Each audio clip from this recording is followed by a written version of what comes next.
ಪಹಲ್ಗಾಮ್ನಲ್ಲಿ ಹಿಂದೂಗಳ ರಕ್ತದೋಕುಳಿ ಆಯ್ತಲ್ಲ, ಈಗ ಪಾಕ್ ವಿರುದ್ಧ ಯುದ್ಧವನ್ನೇ ಸಾರಬಿಡಬೇಕು, ಪಾಕಿಸ್ತಾನವನ್ನು ಮುಗಿಸಿಬಿಡಬೇಕು ಅಂತ ಎಲ್ಲ ಕಡೆ ಕೂಡ ಮಾತುಗಳು ಕೇಳಿ ಬರ್ತಾ ಇದೆ. ಇದರ ಸಾಧ್ಯತೆ ಬಗ್ಗೆ ಮಾತನಾಡೋದಕ್ಕೆ ಗಿರೀಶ್ ಲಿಂಗಣ್ಣ ಅವರು ರಕ್ಷಣಾ ವಿಶ್ಲೇಷಕರು ನಮ್ಮ ಜೊತೆ ಸಂಪರ್ಕದಲ್ಲಿದ್ದಾರೆ. ಸರ್ ನಮಸ್ತೆ, ಅರವಿಂದ್ ಮಾತಾಡ್ತಾ ಇದ್ದೀನಿ. ನನ್ನ ಧ್ವನಿ ತಮಗೆ ಕೇಳಿಸ್ತಾ ಇದೆ ಅಂತ ಅನ್ಕೋತೀನಿ. ಈಗಾಗಲೇ ಭಾರತ ಪಾಕಿಸ್ತಾನ ವಿರುದ್ಧ ರಾಜತಾಂತ್ರಿಕ ಯುದ್ಧವನ್ನು ಸಾರಿದೆ. ರಾಜತಾಂತ್ರಿಕ ಯುದ್ಧ ಬೇರೆ, ಬಟ್ ನೇರವಾಗಿ ಯುದ್ಧ ಮಾಡುವ ಸಂಭವ ಇದೆಯಾ ಈ ಸನ್ನಿವೇಶದಲ್ಲಿ? ನೋಡಿ, ಈ ಕನ್ವೆನ್ಷನಲ್ ವಾರ್ ಆಗುವ ಸಂಬಂಧ ಬಹಳ ಕಮ್ಮಿ ಇದೆ. ಬಟ್ ಗಲಾಟೆ ಅಂತೂ ನಡೀತಾ ಇರುತ್ತೆ. ನಾವು ಒಂದು ಸ್ಟ್ರೈಕ್ ಮಾಡೋದು, ಅವ್ರು ಒಂದು ಕಡೆ ಸ್ಟ್ರೈಕ್ ಮಾಡೋದು, ಈ ಥರ ನಡೀತಾ ಇರುತ್ತೆ. ಬಟ್ ನಮ್ಮಲ್ಲಿ ಕನ್ವೆನ್ಷನಲ್ ವಾರ್ ಮಾಡಲೇಬೇಕು ಅನ್ನೋ ಪರಿಸ್ಥಿತಿ ಅಂತೂ ಉದ್ಭವ ಆಗಿದೆ, ಪ್ರೆಷರ್ ಅಂತೂ ಉದ್ಭವ ಆಗಿದೆ. POK ಪಾಕ್ ಅಕ್ಯುಪೈಡ್ ಕಾಶ್ಮೀರ್ನ ನಾವು ಈಗ ಇದು ಒಳ್ಳೆ ಚಾನ್ಸು, ಇದನ್ನು ಅಕ್ಯುಪೈ ಮಾಡಿ ತಗೋಬೇಕು ಅನ್ನೋದೊಂದು ಮನಸ್ಸಿಗೆ ಬಂದ್ಬಿಟ್ಟಿದೆ ಎಲ್ಲರಿಗೂ. ಬಟ್ ಇದ್ರ ಸಂಭವದ ಬಗ್ಗೆ ಮುಂದಿನ ದಿನಗಳೇ ಗೊತ್ತಾಗುತ್ತೆ ಹೊತ್ತು. ಯಾಕಂದರೆ ಅಂತಾರಾಷ್ಟ್ರೀಯ ಮಟ್ಟದಲ್ಲಿ ಯಾವ ಥರ ಪ್ರತಿಕ್ರಿಯೆಗಳು ಬರೋಕ್ಕೆ ಶುರುವಾಗುತ್ತೆ, ಯಾವ ಥರ ಡಿಸಿಷನ್ಸ್ ಆಗುತ್ತೆ, ಯಾವ ಥರ ಜಿಯೋಪೊಲಿಟಿಕಲ್ ಇಶ್ಯೂಸ್ಗಳಾಗತ್ತೆ, ಇದನ್ನೆಲ್ಲ ಸಮತೋಲನ ಮಾಡಿಕೊಂಡು ಆಮೇಲೆ ಡಿಸೈಡ್ ಮಾಡ್ತಾರೆ ಈ ಕನ್ವೆನ್ಷನಲ್ ವಾರ್ ಮುಂದುವರ್ಸೋದ ಇಲ್ಲ ಎಕನಾಮಿಕ್ ಸ್ಯಾಂಕ್ಷನ್ಸು, ಡಿಪ್ಲೊಮ್ಯಾಟಿಕ್ ಪರಿಹಾರದ ಮೂಲಕ ಇದಕ್ಕೇನಾದ್ರು ಒಂದು ಟೆಂಪ್ರವರಿ ಸೊಲ್ಯೂಷನ್ಸ್ ಕಂಡಿಡ್ಕೋಬೋದಾ ಅಂತ ನೋಡ್ತಾರೆ. ಹಾಗಾದರೆ ಕನ್ವೆನ್ಷನಲ್ ವಾರ್ ಡೈರೆಕ್ಟಾಗಿ ಮಾಡಲಿಲ್ಲ ಅಂತಂದ್ರೂ ಕೂಡ ಈ ಹಿಂದೆ ಅವ್ರಿಗೆ ಬುದ್ಧಿ ಕಲಿಸೋದಕ್ಕೆ ಏರ್ ಸ್ಟ್ರೈಕ್ ಮಾಡಿದ್ದು, ಸರ್ಜಿಕಲ್ ಸ್ಟ್ರೈಕ್ ಮಾಡಿದ್ದು, ಈ ಥರದ ನಿರ್ಧಾರಗಳನ್ನು ಏನಾದ್ರು ತಗೋಬಹುದಾ ಅಂತ ಅದ್ರ ಬದಲು? ಈ ಥರ ನಿರ್ಧಾರಗಳು ತಗೊಳ್ಳೋ ಚಾನ್ಸಸ್ ಇದೆ. ಬಟ್ ಅದರಿಂದ ಎಫೆಕ್ಟ್ ಎಷ್ಟು ಮಟ್ಟಿಗೆ ಆಗುತ್ತೆ ಅನ್ನೋದು ಅದೊಂದು ಡೌಟ್ಫುಲ್ಲೇ. ಯಾಕಂದರೆ ನೋಡಿ, ಅದೆಲ್ಲ ಮಾಡಿದ್ರು ಕೆಲವು ದಿವಸಗಳ ಕಾಲ ಸುಮ್ಮನೆ ಇದ್ದರು, ಮತ್ತೆ ತಿರ್ಗಿ ಅವ್ರ ಬಾಲ ಬಿಚ್ಚಿದ್ರು. ಸೊ ಆ ಎಫೆಕ್ಟಿವ್ ಎಷ್ಟು ಜೋರಾಗುತ್ತೆ. ಬಟ್ ಎಮೋಷ್ನಲಿ ಈಗಾಗಿರೋ ತೊಂದರೆಗೆ ಒಂದು ಸಣ್ಣ ಪರಿಹಾರ ಕೊಟ್ಟಂಗೆ ಈ ಸರ್ಜಿಕಲ್ ಸ್ಟ್ರೈಕ್ ಮಾಡಿ ನಾವು ಹೊಡೆದಿದ್ದೀವಿ ಅಂತ. ಬಟ್ ಅವಾಗ ಹೊಡೆದಿದ್ದು ಎಷ್ಟು ಮಾಧ್ಯಮದಲ್ಲಿ ಬಂತು, ಎಷ್ಟು ಜನ ಸತ್ರು, ಬರೇ ಹೇಳಿಕೆಗಳೇ ಆಯ್ತು ಅಷ್ಟೇ ಹೊತ್ತು ಜನಕ್ಕೆ ರಿಯಾಲಿಟಿ ಗೊತ್ತಾಗಲಿಲ್ಲ ಅಷ್ಟು ಕರೆಕ್ಟಾಗಿ.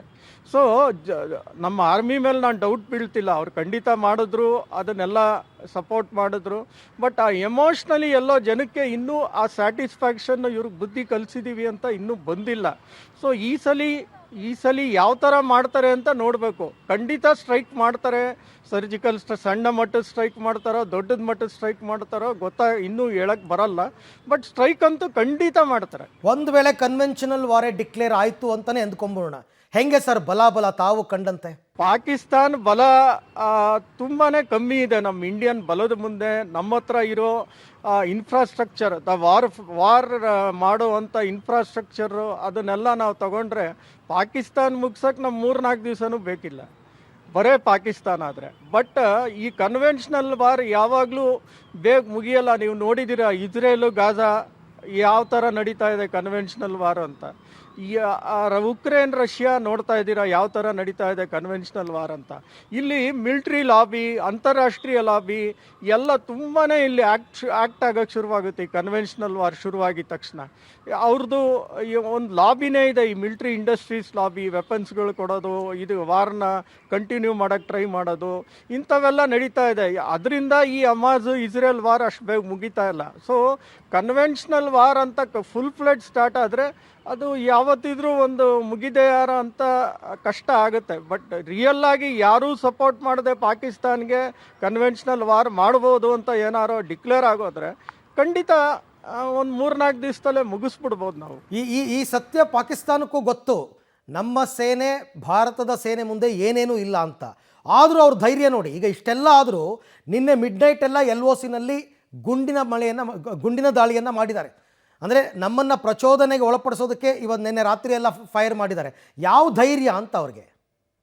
ನೋಡಿ, ಈಗ ಸಿಮ್ಲಾ ಪ್ಯಾಕಲ್ಲಿ ಏನಿತ್ತು ಅಂದರೆ, ಸಿಮ್ಲಾ ಟ್ರೀಟಿಲಿ 1972 ಆಗಿದ್ದು, ನಾವು LOCಗೆ 2 ದೇಶಗಳು ಮರ್ಯಾದೆ ಕೊಡ್ತೀವಿ. ಸೊ ನಾವು ಅಲ್ಲಿ ಏನೇ ಒಂದು ಸಣ್ಣ ಕಾರ್ಯಾಚರಣೆ, ಏನೇ ಒಂದು ಬದಲಾವಣೆ ಮಾಡಬೇಕಾದ್ರೆ, ಇಲ್ಲ ಏನೇ ಒಂದು ಚಕಮಕಿ ಆದರೂ 2 ದೇಶಗಳ ಕೂತ್ಕೊಂಡು ನಾವು ಪರಿಹಾರ ಮಾಡ್ಕೋತೀವಿ ಅನ್ನೋದೊಂದು ಟ್ರೀಟಿ ಸೈನ್ ಆಗಿತ್ತು 1972ರಲ್ಲಿ. ಬಟ್ ಈಗ ನಿನ್ನೆ ಏನು ಹೇಳಿದ್ರು ಪಾಕಿಸ್ತಾನ, ನಾವು ಆ ಟ್ರೀಟಿಗೆ ಮಾನ್ಯತೆ ಕೊಡಲ್ಲ, ನೀವು ಇಂಡಸ್ ವಾಟರ್ ಟ್ರೀಟಿನ ಹೆಂಗೆ ನೀವು ಪಾಸ್ ಮಾಡಿದ್ದೀರೋ ನಾವು ಈ ಸಿಮ್ಲಾ ಟ್ರೀಟಿಗೆ ನಾವು ಒಪ್ಪಂದಕ್ಕೆ ನಾವು ಪಾಸ್ ಮಾಡ್ತೀವಿ ಅಂತ ಹೇಳಿದ್ರು. ಈ ಒಪ್ಪಂದ ನಾವು ಪಾಸ್ ಮಾಡಿದ್ದೀವಿ ಅಂತ ಅವ್ರು ತೋರಿಸ್ಕೋಬೇಕಲ್ಲ. ಸೊ ಅದು ತೋರಿಸ್ಕೊಳ್ಳೋಕ್ಕೋಸ್ಕರ ಈ ಗುಂಡಿನ ದಾಳಿ ಶುರು ಮಾಡಿದ್ರು. ಯಾಕಂದರೆ ಸಿಮ್ಲಾ ಪ್ಯಾಕಲ್ಲಿ ನಾವು ಸ್ಟಾಪ್ ಮಾಡಿದ್ದೀವಿ, ನಾವು ಇನ್ನು ಮೇಲಿಂದ ನಿಮ್ಮ ಗುಂಡಿನ ದಾಳಿ ಮಾಡ್ತೀವಿ ಅಂತ ಎಚ್ಚರಿಕೆ ಕೊಡ್ತಾ ಇದ್ದೀವಿ ಅಂತ ಒಂದು ಎಚ್ಚರಿಕೆ ಸಂದೇಶ ಥರ ರವಾನೆ ಮಾಡಿದ್ರು.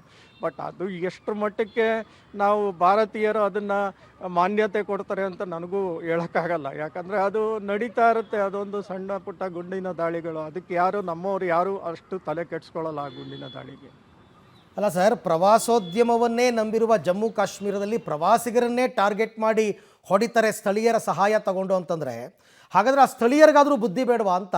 ಪ್ರವಾಸಿಗರು ಈಗ ನೋಡಿ 2025 ಪ್ರವಾಸೋದ್ಯಮ ನಿಂತೋಯ್ತು ಜಮ್ಮು ಕಾಶ್ಮೀರಕ್ಕೆ. ಏನು ಮಣ್ಣು ತಿಂತಾರ ಹೊಟ್ಟೆಗೆ ಅವರು ಸ್ಥಳೀಯರು, ಹೀಗೆ ಯಾಕೆ ಬಿಹೇವ್ ಮಾಡ್ತಾರೆ ಅಂತ ನಂಗೆ ಭಾರಿ ಆಶ್ಚರ್ಯ ಆಗುತ್ತೆ ನನ್ನ ಸರ್ತಿ. ನೋಡಿ, ಅವ್ರು ಯಾವತ್ತೂ ಟೂರಿಸಮ್ನ ಅಟ್ಯಾಕ್ ಮಾಡಿರಲಿಲ್ಲ. ಏನಕ್ಕೆ ಈ ಸ್ಥಳೀಯರಿಗೆ ಟೂರಿಸಮ್ ಈ ಸಲ ಅಟ್ಯಾಕ್ ಮಾಡಿದ್ರು ಅಂದರೆ, ಈ ಸ್ಥಳೀಯರು 370 ಆರ್ಟಿಕಲ್ ಯಾವಾಗ ರದ್ದಾಯಿತೋ ಸ್ಥಳೀಯರು ಭಾಳ ವೀರಾವೇಶ ತೋರಿಸ್ತಾರೆ, ಗಲಾಟೆ ಮಾಡ್ತಾರೆ, ರಕ್ತಪಾತ ಆಗುತ್ತೆ ಅಂತ ಅವ್ರು ಅಂದ್ಕೊಂಡಿದ್ರು. ಬಟ್ ಸ್ಥಳೀಯರು ಯಾರೂ ಅದಕ್ಕೆ ಸಪೋರ್ಟ್ ಮಾಡಲಿಲ್ಲ. ಅವರು ಒಪ್ಕೊಂಡ್ರು 370 ಆರ್ಟಿಕಲ್ನ.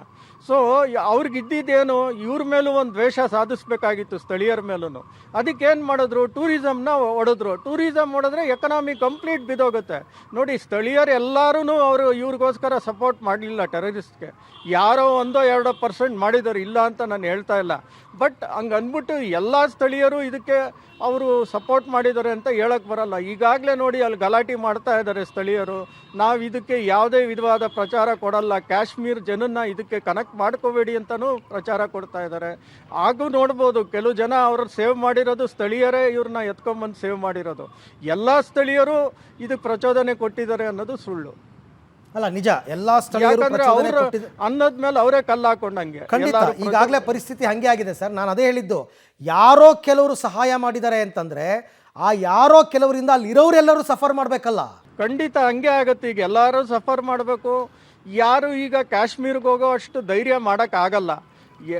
ಎಲ್ಲಿ ತನಕ ಧೈರ್ಯ ಮಾಡೋಕ್ಕಾಗಲ್ಲ ಅಂದರೆ ಅಲ್ಲಿನ ವಾತಾವರಣ, ಅಲ್ಲಿನ ಗೌರ್ಮೆಂಟು ನೋಡಿ, ಅಲ್ಲಿ ನಮ್ಮ ಇಂಡಿಯನ್ ಗೌರ್ಮೆಂಟ್ ಕೈ ಕೆಳಗಿದ್ದಾಗ ಎಷ್ಟೋ ಒಂದು ಕಂಟ್ರೋಲಿಗೆ ಬಂದಿತ್ತು. ಇದ್ದಕ್ಕಿದ್ದಂಗೆ ಅದನ್ನು ತೆಗೆದು ಸ್ಟೇಟ್ ಎಲೆಕ್ಷನ್ ಮಾಡೋಕ್ಕೆ ಬಿಟ್ಟಿದ್ದೆ ನಾವು ಒಂದು ದೊಡ್ಡ ತಪ್ಪು ಅನಿಸುತ್ತೆ ನನಗೆಲ್ಲೋ. ಇನ್ನೂ ಪರಿಸ್ಥಿತಿ ಸುಧಾರಿಸ್ತಿತ್ತು, ಕಂಪ್ಲೀಟ್ ನಾರ್ಮಲ್ ಆಗಿರಲಿಲ್ಲ. ಅಷ್ಟರಲ್ಲಿ ಸುಪ್ರೀಂ ಕೋರ್ಟ್ ಡಿಸಿಷನ್ ಆಗೋಯ್ತು ಎಲೆಕ್ಷನ್ ಮಾಡ್ಬೋದಲ್ಲಿ ಅಂತ. ನನಗೇನೋ ಅನಿಸುತ್ತೆ, ಅಲ್ಲೆಲ್ಲೋ ಒಂದು ಏನಾದ್ರು ತಪ್ಪೆಜ್ಜೆ ಆಯಿತಾ, ಸುಪ್ರೀಂ ಕೋರ್ಟ್ ಕನ್ವಿನ್ಸ್ ಮಾಡೋದ್ರಲ್ಲಿ ನಮ್ಮವ್ರು ಏನಾದ್ರು ಎಡವಿದ್ರ ಅನ್ನೋದೊಂದು ನನಗೆ ಒಂದು ಸಂಶಯ ಬರುತ್ತೆ. Right sir. ಗಿರೀಶ್ ಲಿಂಗಣ್ಣವರು, ಥ್ಯಾಂಕ್ ಯು. ಇಲ್ಲಿ ತನಕ ಪಬ್ಲಿಕ್ ಟಿವಿ ಜೊತೆ ಮಾತನಾಡಿದ್ರಿ, ಹಲವಾರು ವಿಚಾರಗಳ ಬಗ್ಗೆ ಹೇಳಿದ್ರಿ. ಸದ್ಯಕ್ಕಂತೂ ಕನ್ವೆನ್ಷನಲ್ ವಾರ್ ಅಂದರೆ ನೇರ ಯುದ್ಧ ಡಿಕ್ಲೇರ್ ಆಗ್ತಕ್ಕಂಥ ಸಾಧ್ಯತೆ ತುಂಬ ಕಡಿಮೆ. ಅದರ ಬದಲು ಯಾರು ಈ ಕೃತ್ಯವನ್ನು ಎಸಗಿದ್ದಾರೆ ಅವ್ರಿಗೂ ಮಾತ್ರ ಸರಿಯಾದ ರೀತಿಯಲ್ಲಿ ಅಂದರೆ ಹಿಡಿದು ಹೊಡೆದು ಅವ್ರನ್ನ ಉರುಳಿಸ್ಬೇಕು. ಆಗಲಾದರೂ ದುಃಖ ತಪ್ತ ಮನಸ್ಸುಗಳಿಗೆ ಸ್ವಲ್ಪ ನೆಮ್ಮದಿ, ಶಾಂತಿ ಸಿಗುತ್ತೆ.